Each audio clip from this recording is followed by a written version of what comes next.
All right. This one I call Take It or Leave. Yeah?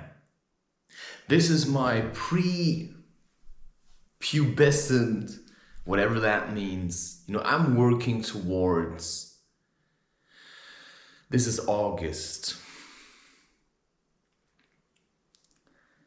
And I have to say I have a hard time settling into this place. But every day I'm just doing something small, right? This is a huge pile of clothes. Because I have nothing to hang it on and I refuse to take basically any of the furniture except for this desk that I had in that old apartment. And right, take it or leave. Right, it's like, yeah. This I bought when I thought I was going to be a father, because I met a woman that was already pregnant by another man, and I said, oh wow. Here is where I can really shine. I probably saw something like this. I thought, I can really help her. Well, in the end, I couldn't. But I could. Because I still helped her through pregnancy. But then I had to live with the shame of leaving her. Even though I was there when he was born, I also realized I couldn't really do this. Because there was too much stuff inside of me. And now I spent the most time during this day in silence because I just had no words. And now I'm speaking again. This is my bedroom, by the way. You see, okay, I can roll up this mattress, nice and easy. Doesn't stand in the way if I want to. And when I get to the point where I actually will feel like it, I can dance here. Right? But at the moment, I'm still a little hesitant as when to move, how much to move. Right? I'm still carrying things here. That is what's occupying me at the moment. It's bringing all my stuff here. Right? So today I made this. It's another hanging I made. This time I used more blue, but I also wanted the orange in there. Right? During the evenings, I can do this. And I made a lamp. Oh, first of all, you haven't really seen this. It's a homely place, all right? That's what I'm gonna call it. It's a homely place. This is what I did. Right, these you may have already seen. And this is what I did. And then I took an old shirt from my dad because I realized, because I pay attention to how I feel, and I realized when I sit here and the light is on, it's too bright. And it's actually pressing down on me. Well, my kitchen has gotten an oven, which I have still from my study days. But yeah, if you want to cook, it also takes a lot of preparation. Like, I have to mentally feel like cooking. So if I don't feel like at home here, it's very hard to cook. And now there are other problems, such as I'm not sure about earning money, right? Because as much as I like my space, I also am aware that my parents are paying it. And that the food that I have here has all been paid by my parents. Now the question is whether or not that is something that you can accept. That's the question. So take it or leave, to me, personally, basically means, well, you either take it or you leave. But now I've taken it. So for me personally, what are the next steps? Because now I've accepted. I started making this my home. And the question is, because I have no people that teach me spirituality other than people who are already dead. And I believe that a lot of people will know what I mean with that. It's like, I'm listening to Ram Dass. I'm listening to Terence McKenna. I'm listening to... Who else is there to listen to? Yeah, the books of Carlos Castaneda. I have 2 of them at least. I'm listening to Joseph Campbell at times. I'm not a big reader. I don't really like reading. I like reading novels. So I read Peter Pan, and then I see what can I find in there that reflects upon me. Who am I in this story at the moment? Who could I be? Or who am I already? It's like, am I Peter Pan? Or am I Hook? Or maybe I'm past Peter Pan and I'm future Hook. Or maybe I'm both of them. Maybe I'm James Pan, right? Because what is Pan? It's a mystical figure that certainly has something to do with nature, right? It's like the way he's being described in his book. He's not just a jolly figure who likes to have fun all the time. Sure, he likes having fun, but he's also a bit mischievous. Just as I am aware why my people, it's actually an interesting way of saying that. My people instead of family. My people. Why my people pay me an apartment. I know why they pay me an apartment. But they like to pretend it is otherwise. They like to pretend they're doing me a favor. But it's them that want the love. And it's worth an entire apartment for them. So you can't say, yeah, what an asshole, he lets his parents pay his apartment. But what you also have to understand it was either that or nothing. Because the reason they paid me the apartment wasn't that I said, you either pay me the apartment or I leave. No. They were afraid after what they had done to me over and over again. It's like pulling and pushing and pulling and pushing. And I've told you this story already, but the last straw was when I was being dragged around in my brother's apartment, actually the bank's apartment because the credit sold it to them.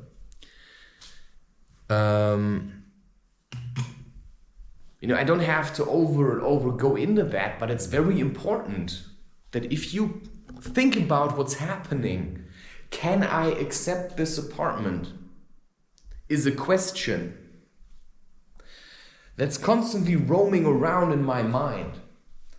And now I've been working on that. over and over again. What is my job? What am I supposed to do? I create content. No, I'm a content creator. Times have changed. We don't just live anymore in this kind of you have to work for money to be someone or whatever, right? That's not the times that we live in anymore. Times have changed. People realize that money isn't everything. People realize that you have to actually do something to be free. Now, the mentality that people used to have before about money and retirement and inheritance was that the parents live, and when they die, then they give the money to their children. But it's so stupid. Because why don't you just make sure with the money that you have that everything's kind of working, right? And I feel like as much as you may think this sounds weird, but in terms of spiritual awareness, in terms of knowledge about sadhana and dharma, whatever the dharma is, I think it's something with law, right? Yoga, right? The lawful nature of things. You know, I'm still learning, but I've learned many things. First of all, what I've learned is that actions always trump words. Actions always trump words. Every time they trump words. And that means, right, what does it mean? You know, that's the question that's torturing me. What does it mean if I take this apartment? Because a part of me rejects it. Because I know why I got it. I know what I had to go through. And a part of me wants to reject that, the trauma. Because also nobody's talking about it. My mother just completely ignores it. Or the woman that gave birth to me, if I want to distance myself from them. Because they don't talk about it. They just act like nothing has happened. Yeah, partly. But what they do is, right, she's like, oh yeah, there's the market, you know, I can buy you food.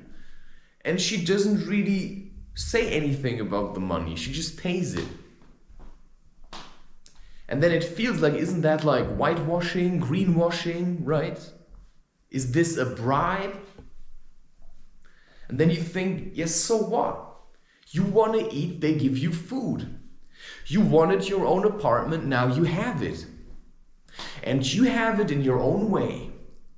And then I think, but isn't that just manipulation? Like, am I just not manipulating the people? I mean, I don't think much of Hermann Hesse. I don't think much of him at all. To me, he's like a romantic idiot who got most of his wisdom, not actually through living it, but more through reading things and looking at other people, but not just, you know, not by really feeling it. That's why his book, Siddhartha, has a really romanticized feel about it.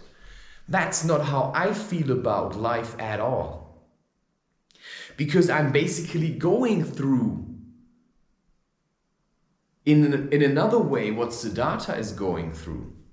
And I could not ever write a book like Siddhartha. Because the teachings that Siddhartha gets along the journey of self, that's like severe punches in the face, and the book never conveys that. The book also doesn't convey how hard fasting is and how to do it. He just says that Siddhartha learned how to fast, but he doesn't describe how fasting works. This is something very essential. So to me, this book is very sloppy. And yeah, sure, I do still like it. Or I like the audiobook that I have, just sometimes. But it also makes me angry in a way. Because if you romanticize what's happening, then you're trying to make it look like it's very nice. But I'm living here because my family tried to get rid of me. Like really tried to get rid of me. And now when I go there, everybody's like, oh yeah, hi. I know this is only half the truth. Because they're sitting there in their shame. And I sit here and I feel bad for it because I'm in this apartment. And I don't like being in this apartment. I mean, do you see the conundrum? I never wanted this apartment. Not like this, right? This is not how I romanticized my own way. The way I romanticized my own way was, I will work, and then the people will acknowledge me, and then I will have millions of followers, and then I will just pack my things and leave. And then life comes and says, you know, go to your brother's apartment and speak to your sister-in-law. And I go there, and then this whole thing happens. My brother screams at me, pulls me through his apartment. My father comes, pulls me down a couple of stairs or steps. And then I'm just lying there, looking like it didn't do anything to me. Well, on the inside, yeah, I still feel the wound. But I feel it with a kind of a mad grin. Because a part of me knew exactly what was happening. So what's that part, and why can I not always be that? You know, why can't I always be the part that knows exactly what's happening? Well, because often, and that's what life is, you simply have to go through whatever lies ahead and what life throws at you. You just have to go through it. And only after do you see, and then you can tell yourself, well, I knew that already. Yeah, that's pride. You know, that's my own pride that I want to say, I knew this was gonna happen. Yeah, it's actually, I didn't. Because the way I thought, or the way I fancied it to be was, I'm gonna go there and I'm going to talk to my sister-in-law about spirituality, and she's gonna open up to my brother, and they're gonna be really happy, and change is gonna happen, and all kind of stuff. And then they're screaming at me, we don't want you here, we're gonna call the police. It's like your brother comes to your apartment, sits down, and you feel miserable, and you're trying to give him a talk, and he's just screaming. Okay, you take it. Yeah, you take his screaming, all right. But now how am I supposed to be? You go there. My brother comes, says hello. In his house, which actually belongs to the bank. Yeah, this is my way of shaming him. I know that because I'm angry. And because I think that was a really shitty move, man. And none of them have the balls to apologize, because that's what I usually do. You know, if I screw up and I make myself air, right? Have a little breather, scream at someone, I have the balls to go to the person and say, you know, for whatever it's worth, thank you that I could scream at you. I'll try to not do it again, but it really had to come out this way. You know, this is how you go about it consciously. And that's the kind of point where I say, you know, take it or leave it, you know, and letting go and hanging on. At a certain point in my life, I said, you know, I want to let go. And bit by bit, I am letting go. And I see the validity of what is happening spiritually. That my father is putting his greed aside and pays me this apartment where he doesn't have any value for himself. He cannot come here and chill on the couch because there is no couch. He also cannot come here and do anything because he pays me this apartment. But he cannot control it. He doesn't know what I'm going to do here. I don't know what I'm going to do here, right? Well, I know some things, but I haven't done them yet. And the question may remain, what does it all mean?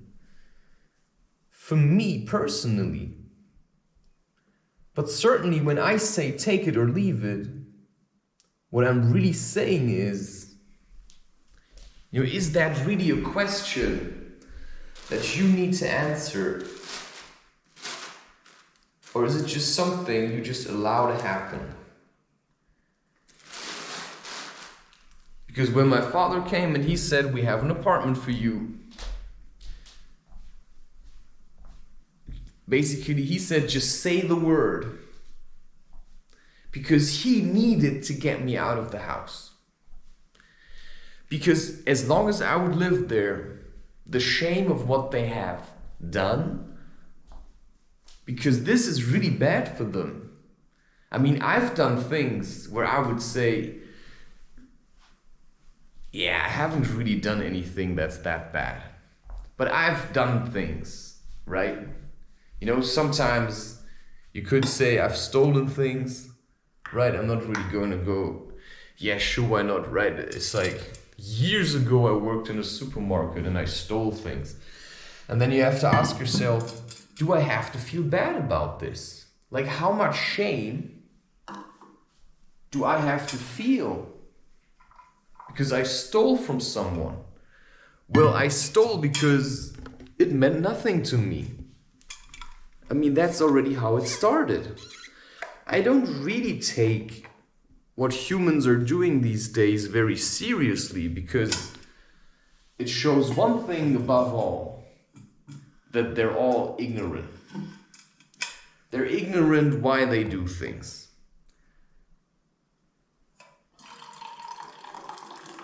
And that is basically what I had to say. That I've already taken it. Right? I've already taken the damn apartment. The apartment. Yeah. Wow. Just look at this. Just look at this. Yeah, see, you can't see it. Exactly, because that's my view. You cannot really see what I'm seeing, because you haven't gone through this.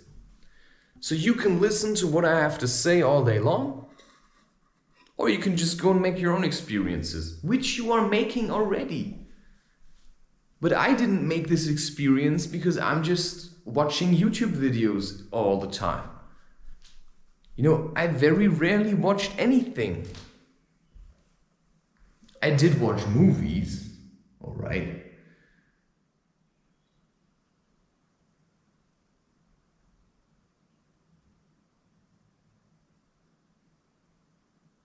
And sometimes I'm just really taking my time, right? I'm just waiting until I feel like going.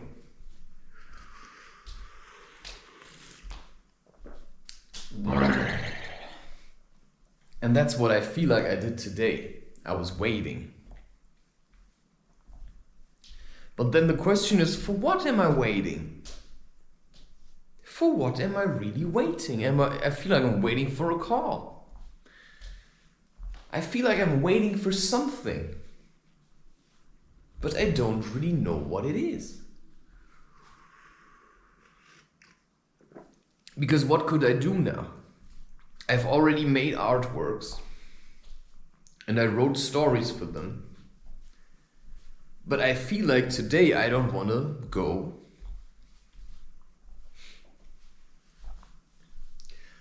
I don't want to go to my parents' place because I want them to suffer a little. I want them to worry a little, and that's the truth. That's what they have to do. Because if I'm being around all the time,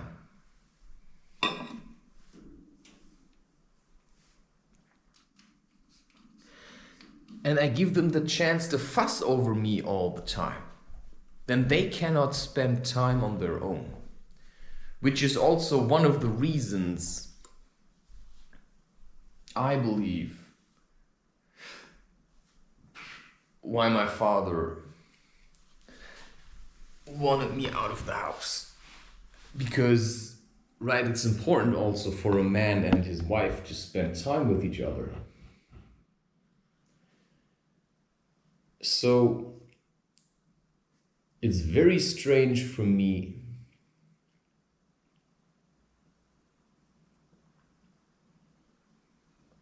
because whatever I've said,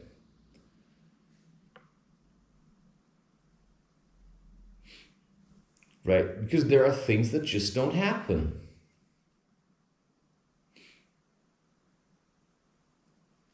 Right? It's like you meet someone in the streets and then you ask that person because they talk to you about something and they share something with you.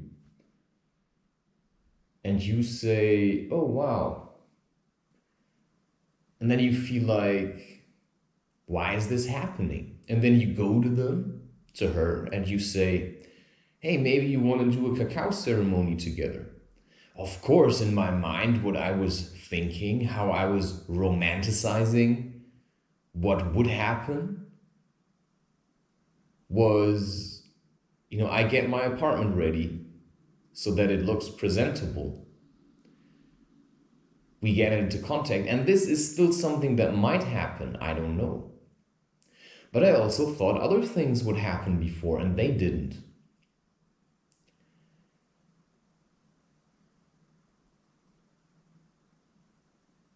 So I'm still talking from this same place. And the place is, I said I don't want to work for other men. That's what I said. And I'm still doing that. So this is then what I say, this is my work. And you may call this Zen, because you follow your feeling, your intuition. But I also had to suffer through the whole day until I saw a bit of light. Until I felt like, oh, now I can actually make a recording. Oh, wow, and now I can walk around this whole apartment because it's so big. Yeah. But the question remains, am I just to live here and produce content and then hope that money will start flowing? And then the voice says, but it already started to flow. Like, what are you so worried about? Well, I'm worried because if I look at statistics and if I look at subscribers and if I look at all kinds of things, then it looks like I've got nothing. If I go on the streets and talk to people that I create content and they ask me, how many subscribers have you got? I actually don't want to tell them, because if I say to them I've got, the last time I saw the number was 92 subscribers. But what does that mean? Is that even a real number? Does that really reflect how many people are spending time with my content? Is the internet even able to collect all the data? And is YouTube honest about it? Right. It's like, why is August so full of really long videos? Like, why should I care? That's what I feel like doing. I try to sing, but I don't feel like singing. I feel like having sex. And that's the most honest thing I can say to you.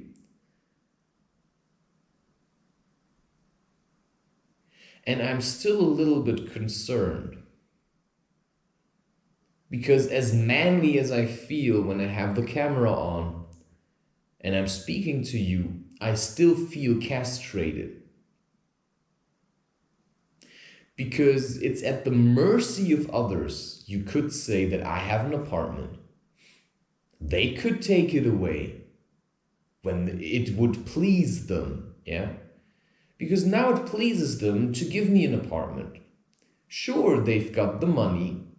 They pay me an apartment. And I'm doing my job. And I have an apartment. You see, in spiritual terms, it's like a different language than what a materialist would say. Because they would say, well, you don't have an apartment. And you don't own anything of the things because others are paying it for you. But why does it matter to me? I wanted an apartment. And I did everything my feeling told me to do. And it often drove me insane. It drove me insane to the brink of insanity.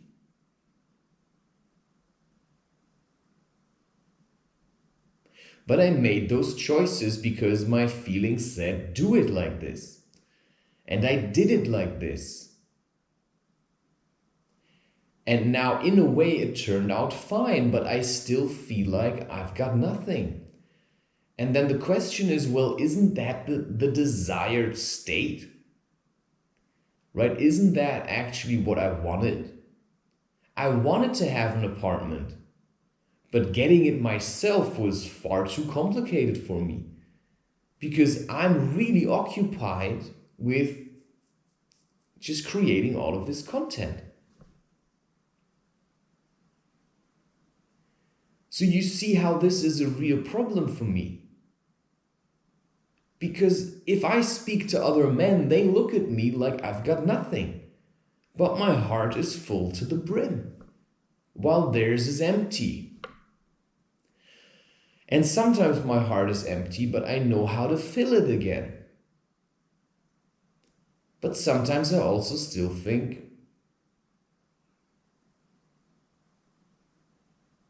am I still waiting for a woman?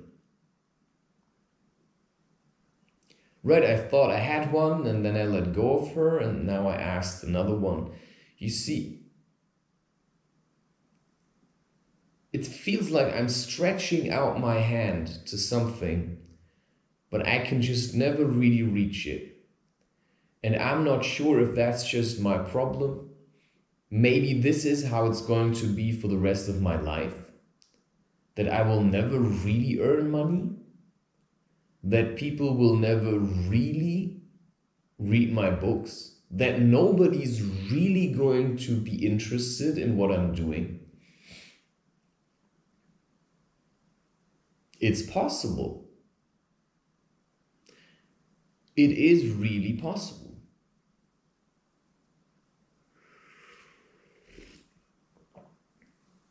But when am I supposed to know that?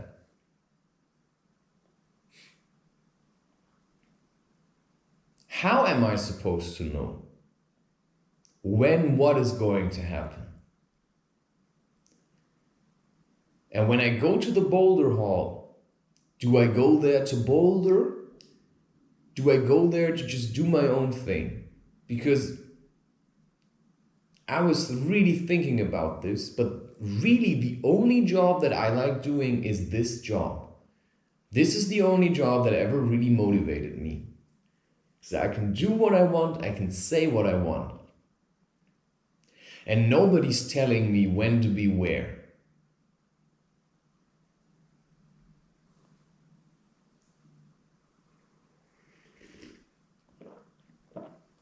So if I go to the boulder hall, then I go there on my own terms. Then I go there and I pay the fee of somebody who comes there to boulder. And then I have the freedom and I can talk as much as I want with other people. And nobody comes and says, stop talking now. Right? I don't have to talk as an employee of somebody else, because that's how it works, right? Somebody gives you money.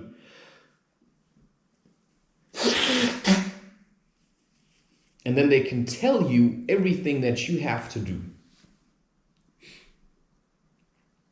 And I really reject that.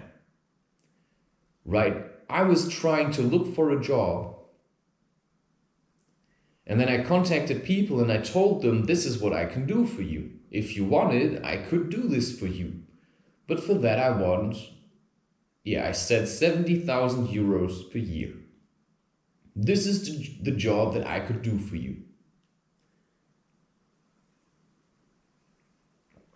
I said to people, I could come into your company and I could sort out your problems. I could sort out the problems that you have. And I wanted to name a price. Sure, it wasn't really about the money, because what I really wanted to do was this job. And now I'm doing it. And my father pays me an apartment. Do you see where I'm coming from? Right? I'm doing it anyway. Everybody told me, nah, we don't want to pay you for that. Or we don't want to, right? Nah, that's too much. Or they said you first have to do it and then we're going to believe in you. Well, I'm still doing it.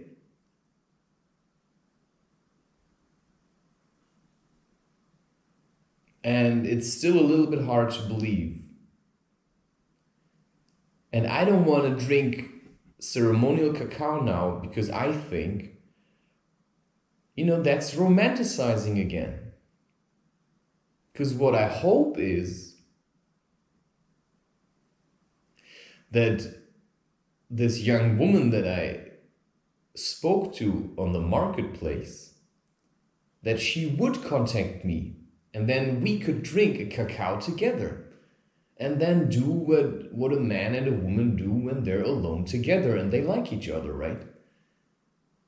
This is what I had in mind when I asked her, maybe we could do a ceremonial cacao ceremony thing. Because now that I have an apartment, that's what's a possibility now.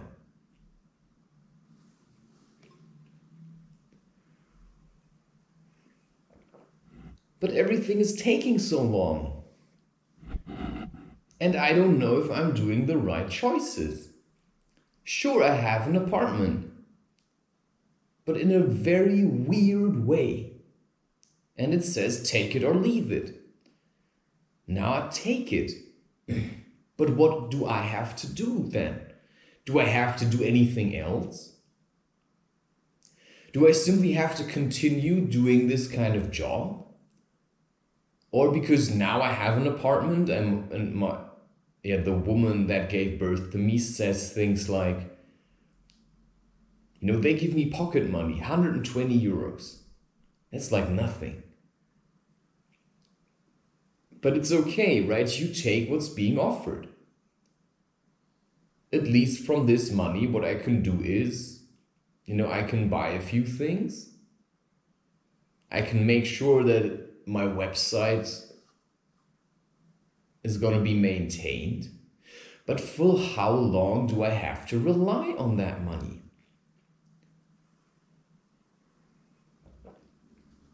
You see, I don't really like being dependent. And so getting a job feels like a smart thing to do. Getting a job at the Boulder Hall. And maybe that's what it says, take it or leave it. Take the job or leave it. But already thinking about it makes me angry. Because I have all kinds of preoccupations. This is how it's gonna be. Yeah, they're gonna treat me like an inferior. They won't take me seriously. You see, I don't really like this.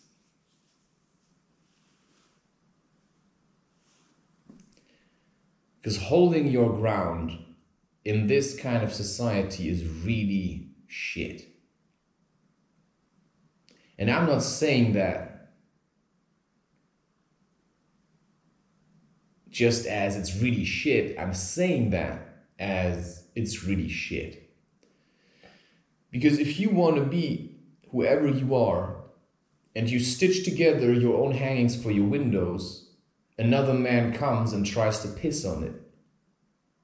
Or maybe it's worship and I'm just mistaking it for pissing on it. You know, just by asking stupid questions and trying to make it look stupid,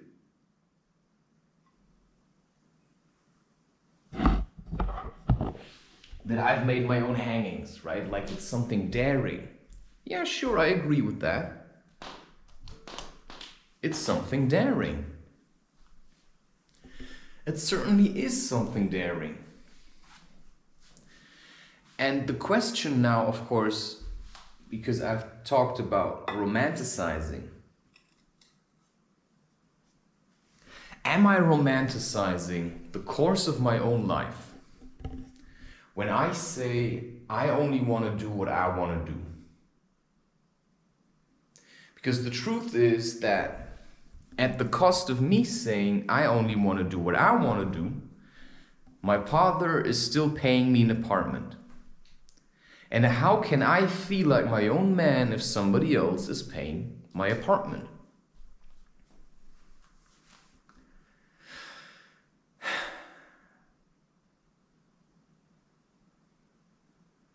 And then a voice says you have to stand above these things. And then I really want to know, right, what did, from the Carlos Castaneda books, what did Don Juan do to earn his house? What kind of jobs did he do? Did he work as a sorcerer and people paid him for that? Did he work his mojo and people paid him for that? Or did he also work other jobs in between?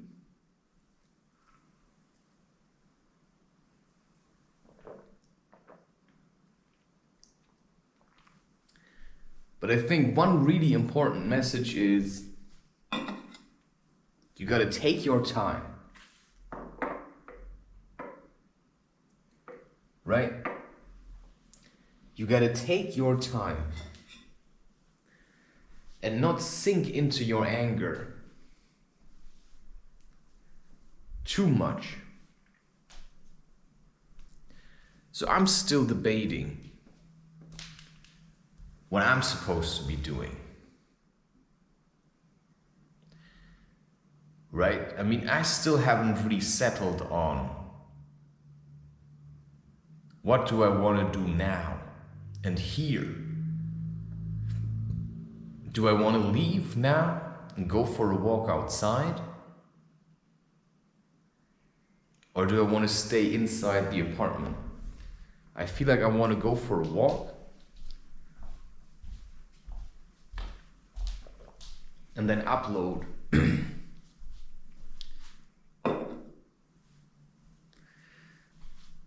those images. But I also don't really want to. I'm like really stuck. I'm just running around. It's like left and right and left and right and up and down and up and down.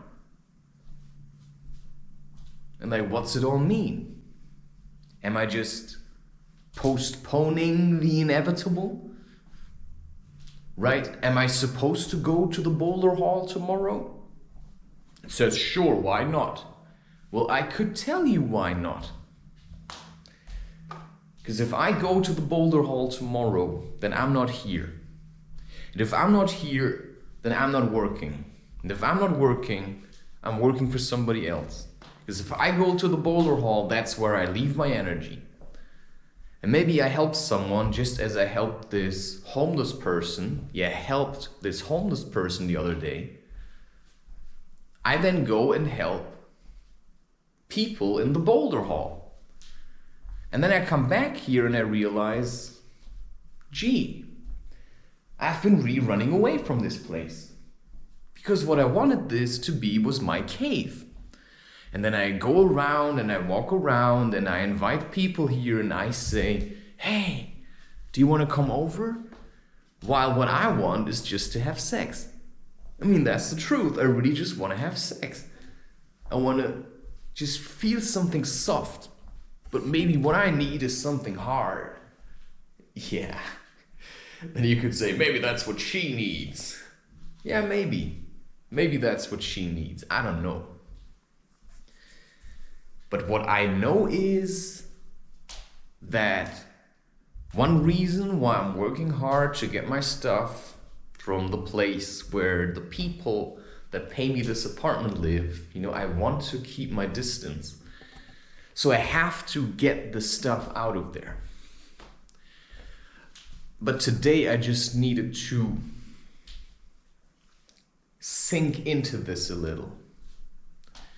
Today I really needed to tap out. Because if you wrestle with life, what you have to understand is, right, life is going to prevail. Like, there's no way you can win against life. You can still engage with life, however, but you cannot overcome it, right? Whatever immortality is, but at one point, whatever this form is, it's going to drop, right? And that's the distinguishment, I would say, about Carlos Castaneda's books and what Don Juan says and what Ramdas says. Because for Ramdas, his guru only left his body, but he's still alive, right? But I would say he isn't. Because if you drop your form,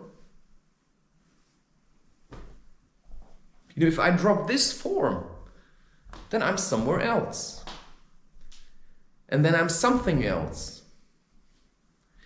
Right? And Don Juan says you live like there is no time. Sure, there is no time like the clock on the wall.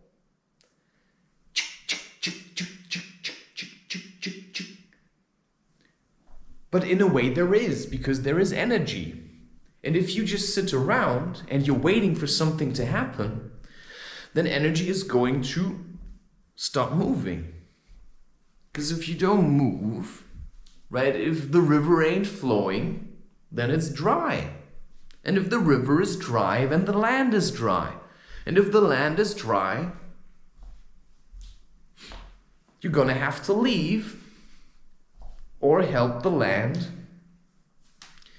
to get a vegetative cover again. Which is then, of course,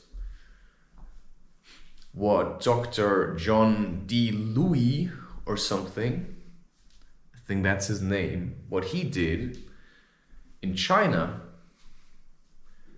to show that we can stop desertification if we till the ground and plant plants. And then what we call climate change is just a natural phenomenon, because maybe temperatures are just rising and maybe they aren't. I don't know. Right? Well, what we can all agree on that it's snowing less.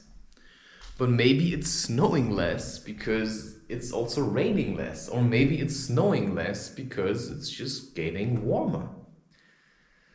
And maybe we just have to adapt to that. And maybe it's getting warmer because we just cut down all the trees and replace them with concrete. Who's to say, really? Right? I don't really know. But what I know is that the way your mind is has a lot to do with what you perceive. And what I mean with that is that I am in this situation. I'm here because as a spiritual being,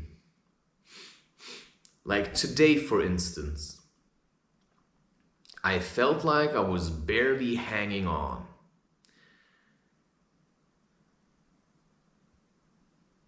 And it feels like life gave me another chance. Here, this is the apartment, do what you want. Make it the way you want it to be. Create your own heaven. That's what I did in my small little room. And now I have 4 rooms or 3 rooms in my own bathroom. Right? I can walk around. You know, it's nice. And who's to say I don't deserve that? Well, that's usually people that are jealous. And if I listen to jealous people, then I will do what they do. And that's then what brings us back to the teachings of Siddhartha. He just did what he did. He did his suffering. And there were times where he lost himself in other people. And when he came to himself again, he realized, what have I all done? I am a perfumed, fat guy now. And then he just left it all behind and he kept on walking. And sometimes I feel like that's what I want to do, but I also feel like there's still work to do here. Because as much as I want to be a homeless person, I have to acknowledge that I'm not. Because I have certain abilities. And one of them is to resist the temptation to go mad. You know, I see madness as something that is happening. But I'm able to, to give it all. Right? I'm able to spend time with a homeless person and look him in the eye and see all the sadness, all his suffering staring back at me. And most people, they can't even look at him because they're so afraid to become what he is, because they feel so ashamed, because they would suffer his suffering. But maybe that's what people should do to humble themselves a little. Because what it showed me was that he's alone and he's drunk every day. And for whatever reason, there's a man that pays me this apartment. I would have left them already a long time ago. If I would have gotten money out of this earlier, I would have been gone. And now I have to sit in this energy of another man. And that seems to be my job, to transform things.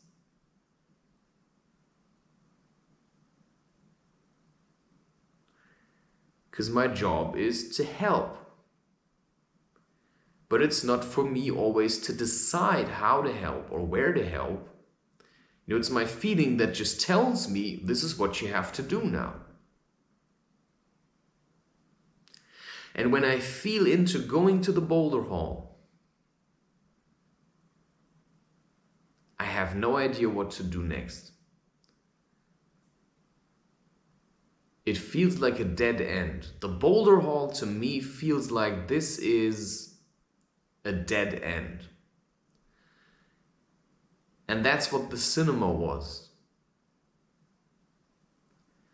Because if I see what I'm doing here, I can literally see it unfolding. But if I think of myself going to the boulder hall, it's a dead end.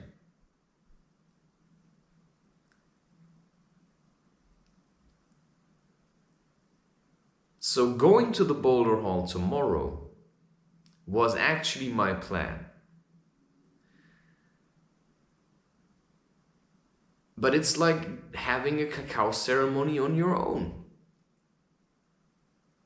You know, that's not really what I want. Because the reason why I want to go back to the Boulder Hall was because I actually crave company. But when I'm in company, I cannot be by myself. And when I'm not by myself, I'm not properly suffering. And if I'm not properly suffering, I've got nothing to work with. Because what I'm working with is my emotions. And if I just keep going amongst people all the time to run away from what I'm feeling, and if I just keep on listening to music, and if I keep on inviting people into my apartment, and if I keep on doing all kinds of things, then I cannot have the time where I just sit around and feel angry, and then just sit with my anger and make a hanging for my window. And that's then transformation. So I don't know whose anger that was, but what I know was that after I spent half a day with, with that guy who's living on the streets, because he's not homeless, the whole world is his home.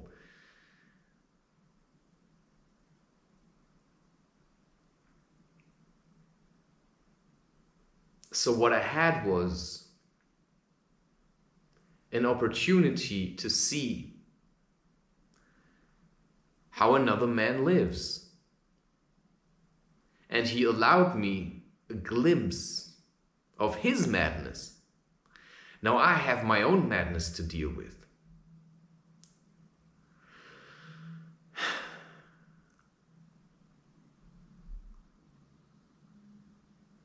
And sure, if somebody else would see me being in this room and just holding my own space and working on hangings for my window, then they would say, what a weird guy. But to me, this is sadhana. This is spiritual work.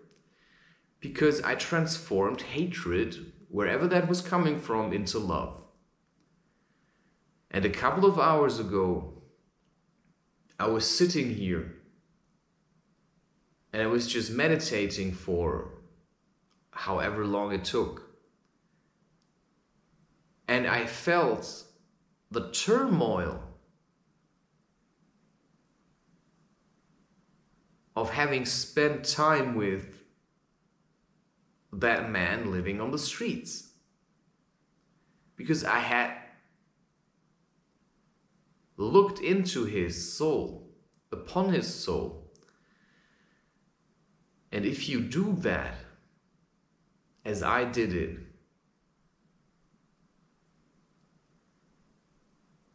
then you have to know how to get back to yourself.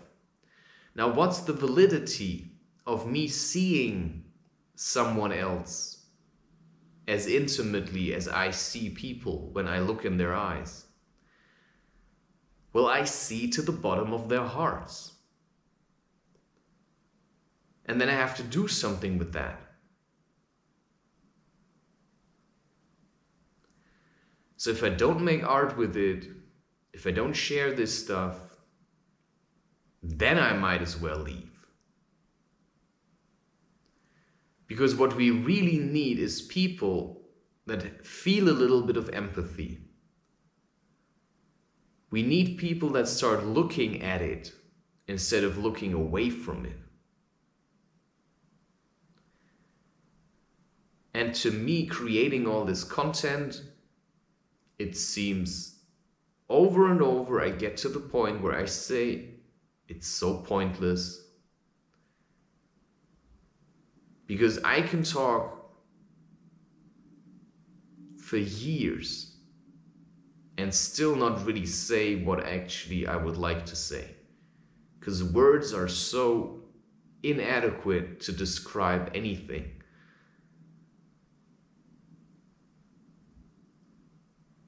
And that's really why I love and hate this job at the same time, and that's duality for you. A better place is to simply accept the job and accept responsibility for it, because that's a job only I can do.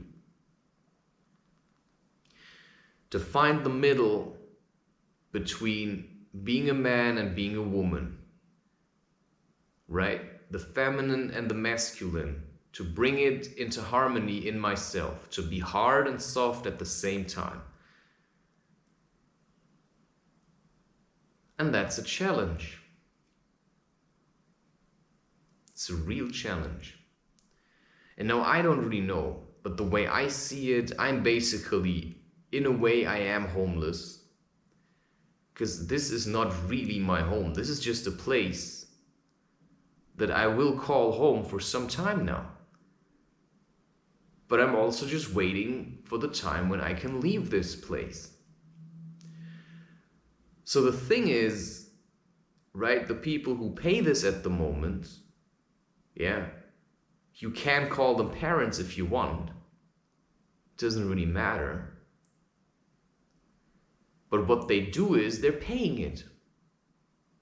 And when they would threaten me to not pay it anymore, because they think then I'm gonna suck up to them, I'm just gonna say, then stop. But the thing is, I don't even have to say that anymore, because they know it. They know I don't give a crap about anything. This materialistic stuff. I don't really give a crap. I also don't really give a crap about people in that way. If you piss me off, I'm just gonna stay away from you. Or I'm gonna shove it in your face, but at one point I also have enough of that. And that's the thing. I think what they really realized is that I have enough of them. And that I would have left. But then they couldn't pride themselves to be parents anymore. So now, of course, for them the right thing to do, and the I open my heart to somebody else thing to do, is to pay me an apartment. Because otherwise I would live on the streets. But now I have an apartment. I cannot pretend like I live on the streets, because I have an apartment. You see where I'm coming from? That's taking responsibility for the set of cards that you've been dealt. I've been dealt a set of cards where there's a man that actually has love, but also has money, and now he's willing to pay me. He doesn't really pay me for love, but right, what else is he gonna do with his money? This is sadhana. He pays me an apartment. And the only reason he can do that is because I can hold my own space. If he would pay an apartment for a homeless person, an alcoholic that lives on the streets, or a human being that's just so deep in suffering, you could say whose suffering is so pure that he just wants to keep on suffering. Because that's what he really wants. He wants to suffer. And he goes to great length to do that. And there's a real beauty to that. So to look down on him and say, oh, how poor he is. He's the richest man in the world. Because he isn't afraid of suffering. He actually loves to suffer.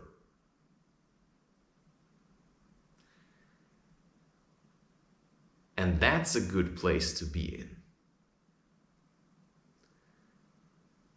Now, the question is, of course, to me, it's very important that I keep talking in here.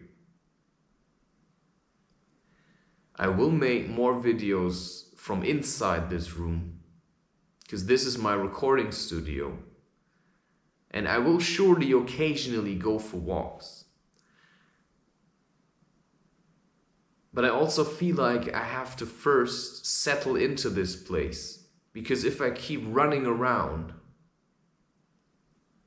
in boulder halls, I'm not here doing this thing. Because I have books to write.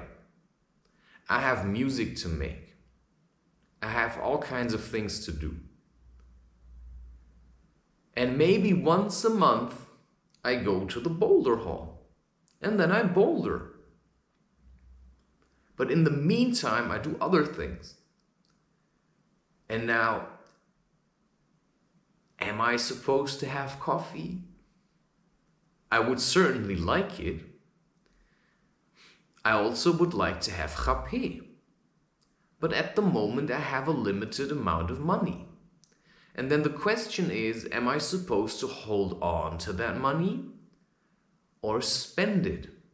Well, the way I've done it until now is always I spend it. I spent 60 euros, my last 60 euros, on ceremonial cacao. And now I don't want to drink it because I think, well, what do I think? I think, oh, maybe your woman will come and then we can drink it together and have sex. But why am I waiting for that? Because now I'm stuck waiting again. Maybe it's good to wait sometimes. And maybe it's good to end this video. But all I know is that today I was reluctant to leave this apartment. I was really reluctant to leave this apartment. I tried many times, but it just didn't work. And I also have the feeling it won't work tomorrow.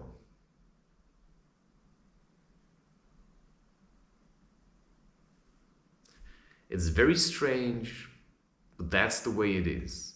I can't really help it, but my feeling is really telling me what to do.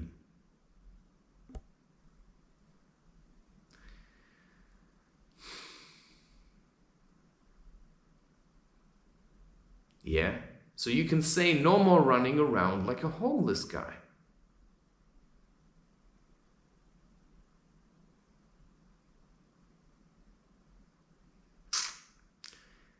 Yeah.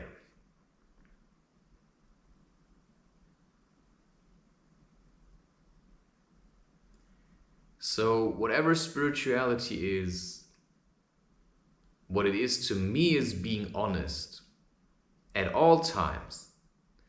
And sometimes you have to really sit with your feelings until you really know what you want to do. And that's what I say is above all being a man. Because I can be really hard on myself and say, you have to go and boulder to get better at it. And I could say, you have to go and work at the boulder hall because you have to earn more money.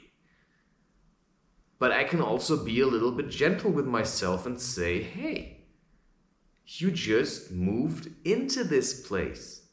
Just give it some time.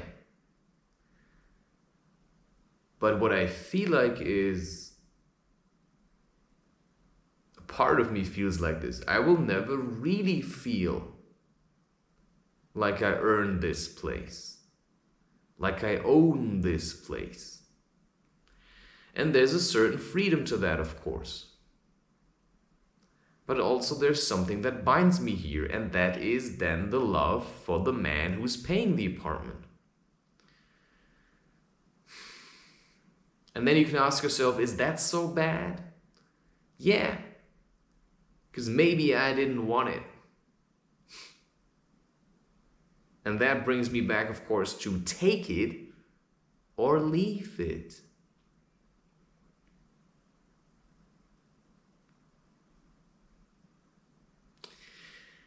Yeah.